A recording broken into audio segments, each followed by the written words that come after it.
Олжас Сейітов. Бақыт жолы. Қорқыныштан қалай арылуға болады? Тағы бір жиі кездесетін жағымсыз сезім қорқыныш.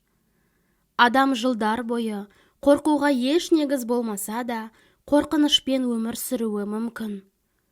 Қорқынышқа қатысты білуіміз керек бірнеше маңызды жайттар бар. Біріншісі, қорқыныштың табиғи және ойластырылған, бастан кетпейтін түрі болады. Табиғи қорқыныш бұл белгілі бір қауіп төнген жағдайда пайда болатын қорқыныш. Мысалы, 30-шы қабаттың балконынан төмен қарасаңыз, сізді қорқыныш сезімі билеп, адреналин автоматты түрде бөлінеді. Балаңыздың ыстық шәйнекке жақындап келе жатқанын байқап, қорқып кеткендіктен айғайлап, немесе оны сол жерден алып кетуіңізбен қорғап қаласыз.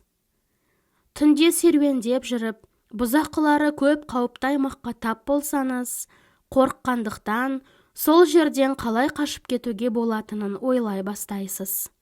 Яғни қорқыныш біздің өмірімізге пайдалы болуы мүмкін. Өйткені бізді тез ойлануға, әрі қауіптен аулақ болуға талпындырады. Онсыз біз үнемі жағымсыз жағдайларға тап болып, өміріміз ұзаққа бармас еді. Бірақ бұл қорқыныштар санадан кетпей қойса, нағыз проблема сонда басталады.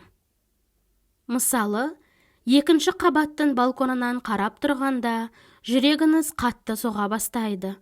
Өйткені сол жерден құлап кететін сияқтысыз.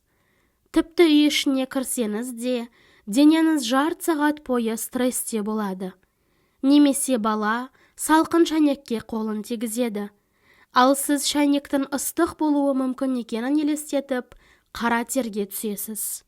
Немесе Еуропадағы ең қауіпсіз тыныш аймақта жүріп, түсініксіз алаңдаушылықты сезінесіз. Сізге қазір қарақшылар тобы шабуыл жасайтындай көрінеді. Міне осындай жағдайларда үлкен проблема жасырын жатады. Санаңыздан кетпей қоятын осындай жабысқақ қорқыныштар неғұрлым көп болса, соғұрлым сіздің өміріңіз тозаққа айналады. Көпшілік алдында сөйлеуден қорқу, жазаланудан қорқу, банкротқа ұшыраудан қорқу, жалғыздықтан қорқу, жабық кеңістіктерден қорқу, қарама-қарсы жыныстағы адамнан қорқу және басқа да көптеген түрлері болады. Бұл қорқыныштардың барлығының бір ортақ белгісі бар. Барлығының түп тамыры өткен өмірлерінде жатыр. Олар өздігінен пайда бола қойған жоқ. Жадыңызға қауіпті бір нәрсе жазылғаннан кейін пайда болды. Бары осы ғана. Егер қорқыныштың өткен өмірде жатқан түп тамырына мән бермейтін болсаңыз, үлкен ақмақтық жасайсыз. Бұл жай ғана арамшөптердің жапырақтарын кесіп тастағанмен бірдей, бірақ тамыры сол күйі жатыр. Сондықтан үнемі олармен күресумен боласыз. Гипнотерапия, медитация, визуализация, аффирмация, бұлардың бәрі қорқынышыңызды ешқашан жоя алмайды. Олар тек ішкі негативті ойларыңызға, былайша айтқанда, қорқыныш жоқ, саған жай ғана солай көрінеді деп сыбырлап тұратын қосымша қорғаныш ойын қосады. Немесе психотерапевт сізге терең тыныс ал, терең дем ал деген программаны беріп қана қояды.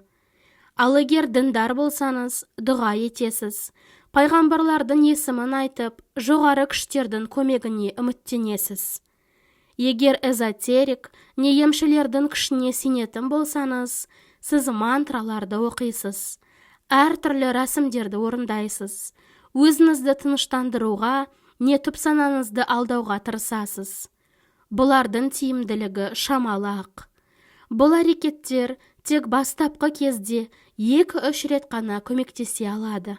Содан кейін олар өз күшін жоғалтады. Ал сіздің қорқынышыңыз мутацияланған вирус сияқты жаңа күшпен көтеріледі. ал бұдан рухыңыз қайтадан түседі. Сонда барлық заманауи әдістер тиімсіз болса, бұл қорқыныштармен не істеу керек? Осы орайда ұлы данышпандардың мынадай өте құнды кеңесі бар. Қорқыныштың көзіне қараңыз. Иә, бұл тамаша кеңес. Бірақ егер қауіп-қатер туралы ойдың өзінен жүйке жүйеңіз қажып, бұлшықеттер тарылып, көздеріңіз бұлыңғыр болып, немесе тұншығып бастайтын болсаңыз, қалайша қорқыныштың көзіне қарай аласыз? Негізінде, ұлы данышпандардың қорқыныштың көзіне қарау керек дегендері дұрыс-ақ. Бірақ қорқыныштың күші зор болғандықтан, бұл кеңесті орындау оңайға соқпайды. Алайда, пейнхантинг көмегімен мұны істеу оңай. Егер сізде үрей ұстамасының асқынған түрі болса, 4-7 тарауды оқыңыз. Бұл тарауда біз қорқыныштың жеңіл түрлерін қарастырамыз. Қорқынышпен жұмыс жасау келесі кезеңдерден тұрады. Бірінші, шынайы қорқынышты анықтап, саналы түрде түсіну. Екінші, осы қорқыныштың түп тамырын табу. Үшінші, түпкі оқиғадағы жан азабын жою. Бары осы. Көріп отырғаныңыздай, мұнда күрделі ештеңе жоқ. Бір мысал қарастырайық. Бірде маған 23 жастағы бойжеткен келіп, оны жігіттерге қатысты түсініксіз бір қорқыныш мазалайтынын айтып шағымданды. Біреу оны кездесуге шақырған сайын, белгісіз бір себептен ол баруға қорқатын. Әрине, ең алдымен мен оны біреу зорлаған шығар, не қорлаған болуы мүмкін деп ойладым. Бірақ олай емес екен. Сондықтан жан азабының жасырын көздерін табудың 5 кезеңі алгоритмін қолдана отырып, мен басқа бір ерекше қорқынышты таптым. Жігіттермен кездескеннен кейін сізбен бір жамандық болды деп елестетіп көріңіз. Түсінбеймін, бірақ ішім қысылып барады. Түсіндім. Дәл қазір қандай да бір ойлар, естеліктер, немесе эмоциялар бар ма? Жоқ, тек қатты қорқып кеттім. Түсінікті. Енді жігітпен жақсы қарым-қатынаста болғаныңызды елестетіп көріңізші. Елестетудемін. Ол мені кездесуге шақырды. Мен бардым. Біз бір мейрамханада бірге отырмыз. Сосын көшеде келе жатырмыз. Бірақ әрі қарай бейне шықпай жатыр. Түсінікті. Жігітпен кездесуден кейін бір жаман нәрсе болды деп елестетіп көріңіз. Қорқынышты ойлар келді. Қандай? Мен түсіндім. Мен жыныстық қатынастан кейін ауырып қалудан қорқамын. Нақты қандай аурумен? Білмеймін. Қорқынышты аурумен. Мүмкін ВИЧ-инфекциясы. Мен сізді түсіндім. Осы қорқыныштың түп төркінін табайық. Бұл қорқыныш қашан пайда болды? Есімде жоқ. Бірақ бір құрбым бірден ойыма келді. Біз жатақханада бір бөлмеде бірге тұрдық. Ол жезөкшелікпен айналысатын. Бір күні ол үреймен өзінің ВИЧ індетін жұқтырғанын білді. Сонда мен қатты қорықтым. Әр минут сайын одан сол вирусты жұқтырамын деп ойлап, тіпті ұйықтай алмадым. Ол маған диагнозын айтқаннан кейін 2 аптадан соң сол жерден қашып кеттім. Өйткені әрі қарай онымен өмір сүруге қорықтым. Мәселенің түпкі себебі осы оқиға деп ойлап қаларсыз. Бірақ бұл жағдайда тамыры бұл емес еді. Өйткені қорқынышы ойдан шығарылған болатын. Сондықтан әрі қарай іздей бастадық. Жарайды. Ал құрбыңыз өз жағдайын айтқанда қандай сезімде болдыңыз? Мен де жұқтырып, өліп кетемін деп ойладым. Рахмет. Енді қандай да бір инфекциядан өлім қаупі төнген осыған ұқсас бұрынғы оқиғаны еске түсірейік. Мүмкін, жақындарыңыздың бірі аурудан жапа шеккен, не қайтыс боп кеткен болар. Ағам, онымен нақты не болып еді? 13 жасымда ол бір аурудан қайтыс болды. Бүкіл денесін түсініксіз бірдене басып, кейін ісік деген диагноз қойып, содан соң ұзақ уақыт жұқпалы аурулар ауруханасында жатқан. Кейін ол ауруханадан шығарылды, бірақ 2 айдан кейін бәрібір қайтыс болып кетті. Есімде, оның түрі қорқынышты, терісі ұсқынсыз болды. Анам сол кезде маған одан ауру жұқтырып, өліп кетуім мүмкін екенін айтып, мені қорқытқан. Сол кезде не сезіндіңіз? Сұмдық, бүкіл денем қысылып қалды. Неден? Оның барлық жаралары маған өтетін сияқты. Жақсы, осы оқиғадағы барлық жан азабын жояйық. Жарайды. Жұқпалы ауруы бар ағаңызды елестетіңіз. Оның микробтары еденде жорғалап, ауада ұшып, маған келе жатқан сияқты. Не сезініп тұрсыз? Жиреніш, қорқыныш. Денем терлеп кетті. Түсінікті. Сап-сау ағаңызды елестетіңіз. Жоқ, елестете алмаймын. Жарайды. Науқас ағаңызды елестетіңіз. Біз оған қонаққа барғанда қатты шошып кеткенім есімде. Үсті басы қып-қызыл болды. Мен оны әдетімше құшақтағым келді. Бірақ оның қорқынышты түрін көргенде қатты қорқып кеттім. Түсінікті, өзіңізді қалай сезініп тұрсыз? Оның қып-қызыл түрі дәл көз алдымда тұр. Сол кезде мен оны қатты аядым. Түсінікті, енді сап-сау ағаңызды елестетіңіз. Білесіз бе, ол ең сүйікті ағам еді. Сосын қыз жылай бастады. Ағасымен байланысты көптеген жақсы оқиғаларды есіне алды. Біртіндеп, науқас ағасының бейнелері жоғала бастады. Біз сеансты жалғастырдық. Науқас ағаңызды елестетіңіз. Жоқ, мен оны енді елестете алмаймын. Ол алыста сияқты. Ал беті біркелкі таза болды. Ол терең ұйқыға кетті. Қиналмай өлді. Жақсы, өзіңізді қалай сезініп тұрсыз? Тыныштық, қолдарым босаңсыды, мойнымда. Керемет, сау ағаңызды елестетіңіз. Иә, мен оның бақытты, көңілді, әрі бет жүзі тап-таза болғанын көріп тұрмын. Рахмет, науқас ағаңызды елестетіңіз. Ол жоқ, басқа елестете алмаймын. Жақсы, түпкі оқиғадағы жан жарасын жойдық. Енді қыздың венерологиялық ауруларды жұқтырудан қорқынышы сақталды ма жоқ па, соны тексеру керек.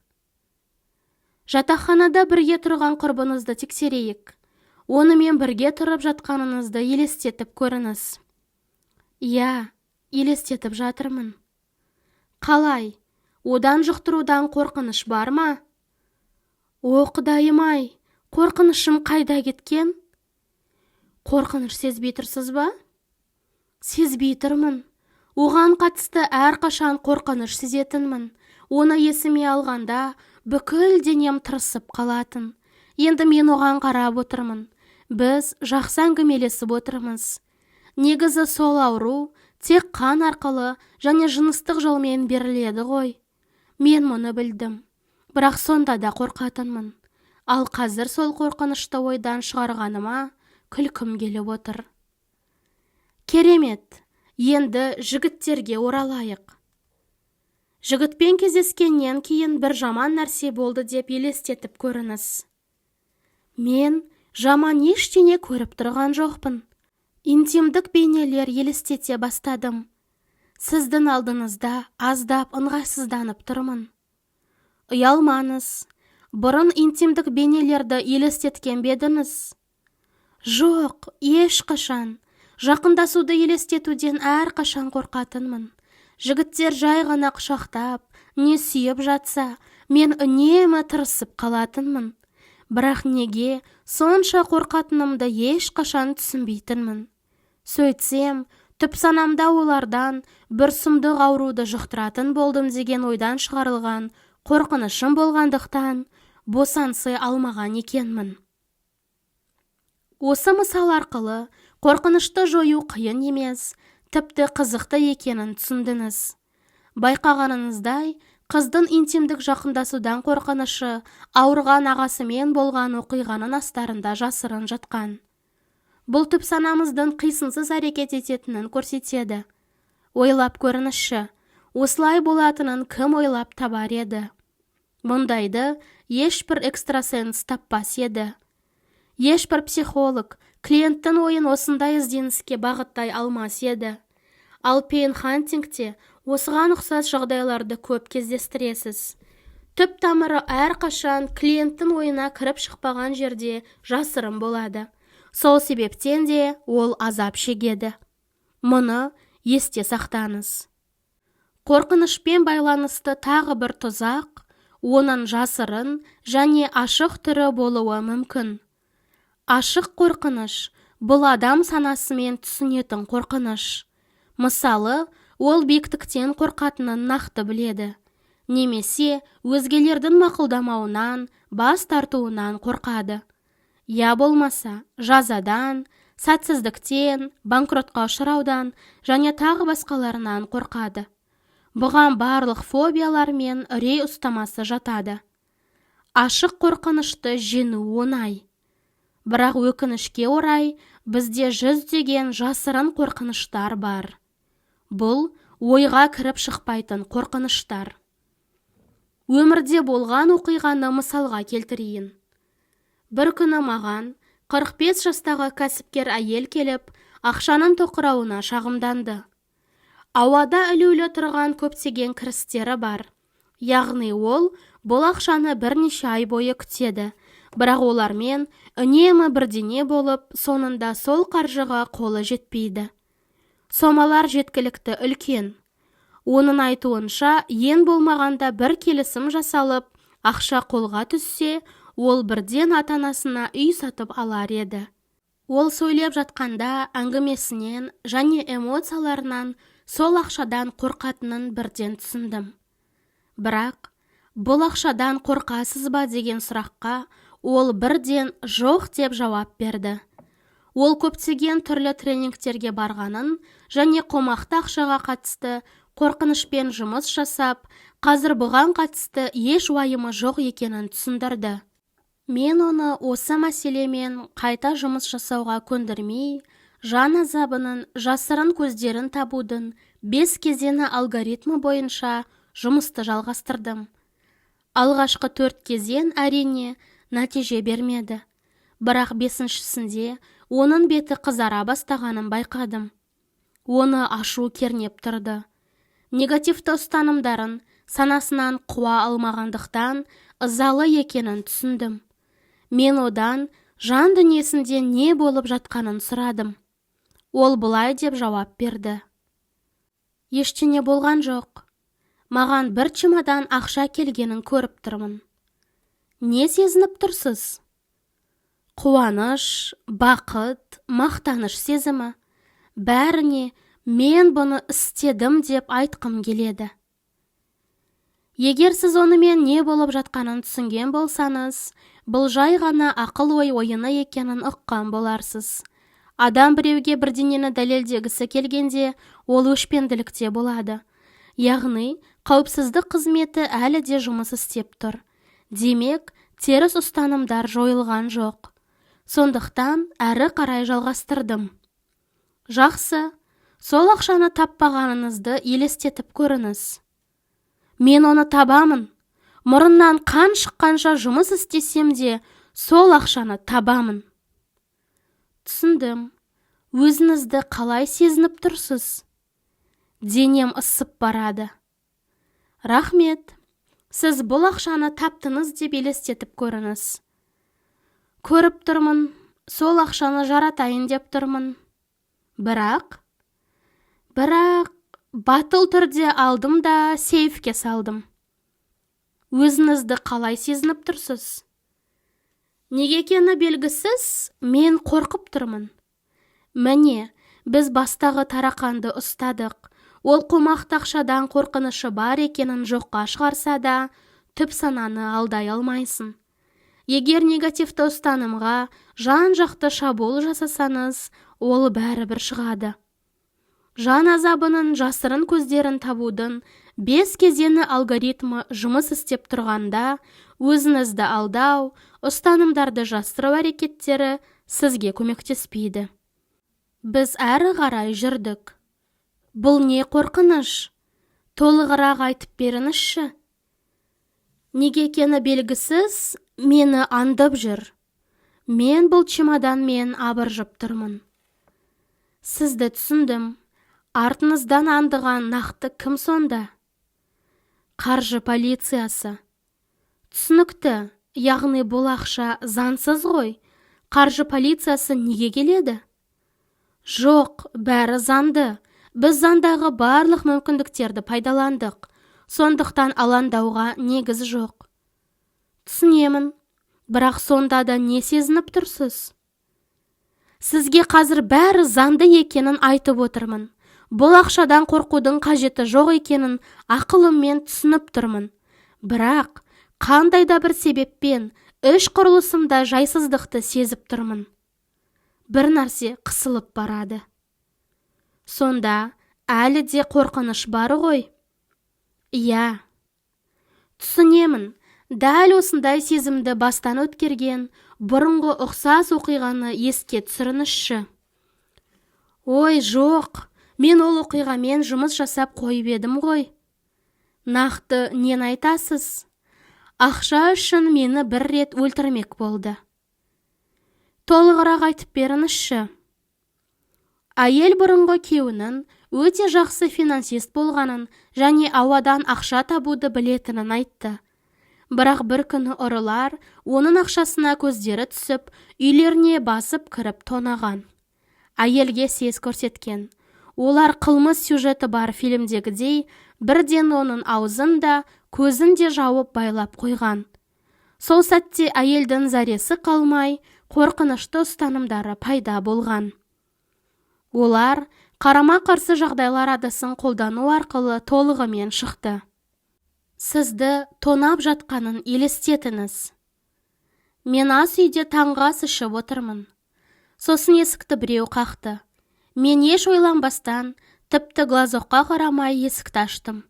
Содан кейін бетперде киген 2 адам кіріп, мені күштеп ұстап алып, бетімнен бірнеше рет ұрды. Көзімді байлап, аузымды скотчпен жауып өлтіреміз деп қорқытты. Бірі менімен әлек болса, екіншісі үйдегі барлық құнды заттарды жинап алды. Алтын, гауһар тастар, ақша, бағалы сувенирлер бәрін бір дорбаға жинады. Мен ештеңе көрмедім. Мен тек шкафтардың ашылғанын, заттар туралы сөйлескендерін естідім. Сізді түсіндім. Өзіңізді қалай сезініп тұрсыз? Қорқыныш, бүкіл денем тырысып қалды. Көз алдымда тұман. Түсінемін, енді тонап жатпағанын елестетіп көріңіз. Елестете алмаймын, қолдарым байлаулы тұрғанын көріп тұрмын. Өзімді дәрменсіз, аянышты, қазір-ақ өміріммен қош айтысатындай сезініп тұрмын. Түсіндім. Сізді тонап жатқанын елестетіңіз. Отырмын. Мені төсекке байлап қойды. Қозғала алмаймын. Ештеңе көріп тұрған жоқпын. Өте қорқынышты. Ақырында мені атып кететіндей көрінді. Мен бұған дайын болдым. Түсіндім. Сізді тонамағанын елестетіп көріңіз. Сол жігіттер маған тиіспей, барлық бағалы заттарды алып, қашып кеткенін елестетіп тұрмын. Жақсы, өзіңізді қалай сезініп тұрсыз? Кішкене жеңілдей бастадым. Керемет, тонағанын елестетіп көріңіз. Біз тағы бірнеше қайталау жасадық. Бейнелер толықтай жойылды. Жан азабынан арылды. Әрі қарай кезекті сұрақ қойдым. Енді чемоданымызға оралайық. Оны елестеткенде қандай сезімде боласыз? О, әжептәуір жеңілдік. Ақшамды біреу аңдиды деген сезім енді жоқ. Көріп отырғаныңыздай, біз әйелдің өзі білмеген жасырын қорқынышын жойдық. Маған сеніңіз, әрқайсысыңызда кем дегенде 5-10 жасырын қорқыныш бар. Олар тек пейнтхантинг сеансы кезінде ғана анық шығады. Бізді маңызсыз, жауапсыз, тымсақ етіп жіберетін де солар. Өмірімізді тек ақ-қара түске бояйтын да солар. Солардың кесірінен біз өзімізге жайлы аймаққа түсіп, одан шыға алмаймыз. Бұл қорқыныштарды табудың ең жақсы жолы үнемі оқиғаның әрі қарай өрбуін елестету. Егер сіз қандай да бір салада тоқырауға ұшырасаңыз, жай ғана қарама-қарсы жағдайларды орындаңыз. Мәселе шешілді деп елестетіңіз, мәселе шешілмей жатыр деп елестетіңіз. Сонда қауіпсіздік қызметіңіз жасырын жатқан көптеген ұстанымдарды шығарып береді. Сонымен біз танымал 2 эмоцияны қарастырдық: қайғы және қорқыныш. Ал енді біз әр адам өмірінде кем дегенде бір рет бірқатар сәтсіздіктер мен жоғалтуларға байланысты бастан кешіретін келесі эмоцияны қарастырамыз.